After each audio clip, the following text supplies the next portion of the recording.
Shabbat Shalom. This week's Torah portion is Vayigash, and he approached. And it begins with Judah's monologue to Joseph, in which he begs Joseph not to imprison Benjamin, but instead to imprison him, Judah. He takes responsibility for his younger brother. And in response, of course, Joseph is immediately overwhelmed with emotion. He cries and he sends the Egyptians out of his room and reveals himself to his brothers. And what follows is an incredibly emotional meeting between the two brothers as it becomes clear what has happened over the past years. Now, I want to focus on a couple of elements here in this very tearful, emotional reunion that I believe are very significant. Initially, when this where Joseph first reveals himself to his brothers, it is an incredibly emotional outburst. We have in chapter 45, verse 2, and Joseph raises his voice in weeping. He weeps aloud.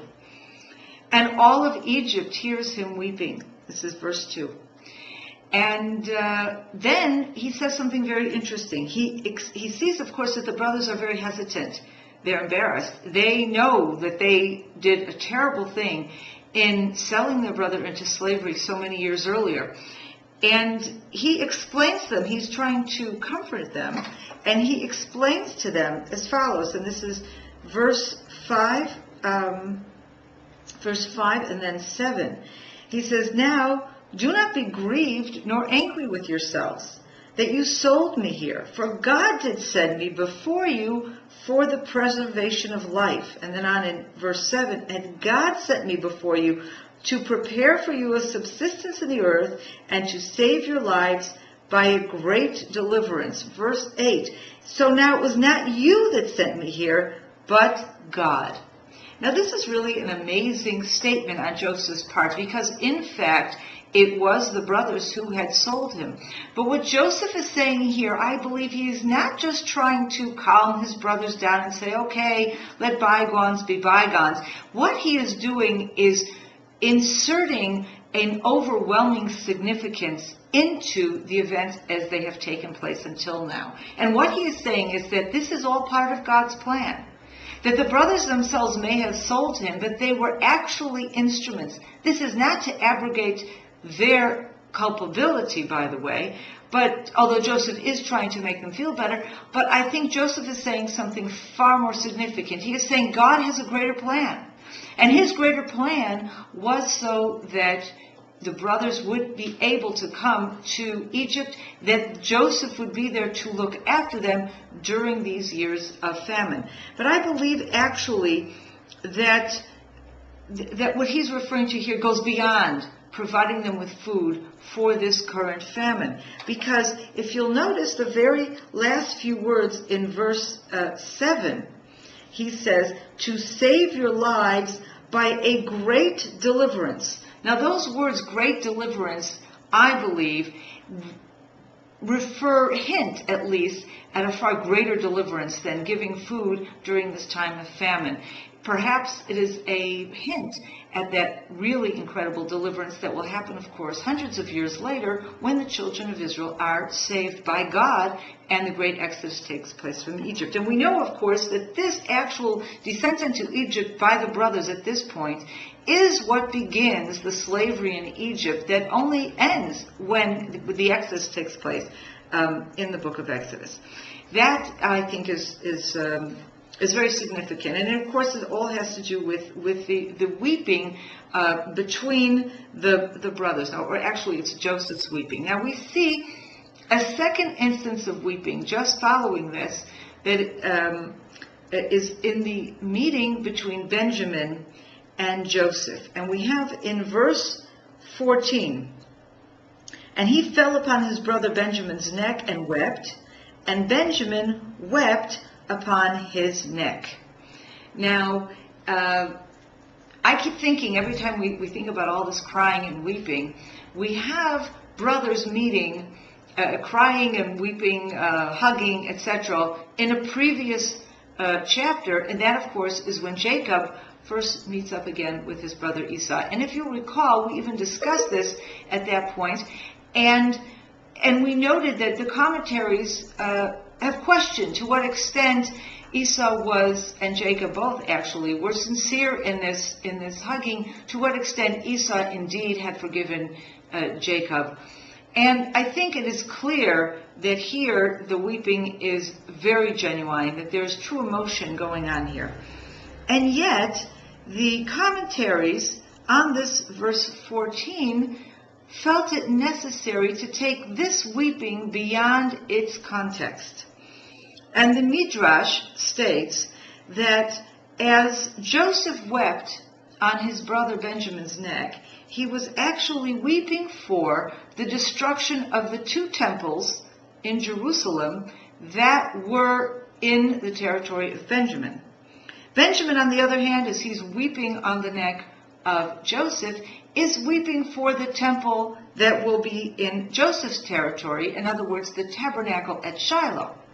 Now, I find it very interesting that the Midrash felt it necessary to insert additional content when it's quite clearly enough to talk about the very emotional meeting between these 2 brothers, the full brothers, both have the same mother as well as the same father, that it was a very emotional meeting, a very emotional moment. Why do we have to insert a historical or a greater perspective? And I'm wondering if this isn't part of the same pattern that we see earlier, that the Bible itself, through Joseph's words, gives us larger perspective. As Joseph is crying when he sees his brothers for the first time, he places their entire situation in a grand historical perspective. God has brought the children of Israel down to Egypt for a reason, and he will ultimately redeem them from Egypt and turn them into a nation. What happens to that nation afterwards? And I think it's not just that later on there will be different temples or tabernacles with which the children of Israel build and worship God, and that will be ultimately destroyed by foreign armies, enemies. I think, though, there is another perspective going on here, because ultimately the temple in Shiloh, located in the territory of Joseph, is destroyed, just as a king, just before actually, a king from Benjamin becomes the king of all of Israel, and that is, of course, Saul. And Saul's kingdom ends with great division between Benjamin and the rest of Israel on the one hand, and Judah, led by King David, on the other.